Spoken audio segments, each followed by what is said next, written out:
ములు మాట ఇచ్చి ప్రకారం వివరించటం కుదరలేదు. అప్పుడు మొదటి నుండి చివరి వరకు వినండి. అంతను సమయం సమీపించిందని తెలుసుకొని సాయిబాబా శ్రద్ధగా బ్రాహ్మణుని ద్వారా 14 రోజులు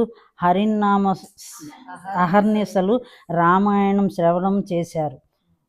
ఇలా 2 సప్తాహాలు రామాయణం శ్రవణం చేసి విజయదశమి రోజు బాబా శరీరాన్ని విడిచిపెట్టారు. వారు ప్రాణాలు వదిలిన తరువాత లక్ష్మణ మామ పూజ చేశాడని, జోగు హారతి ఇచ్చాడని గత అధ్యాయంలో చెప్పబడింది. తరువాత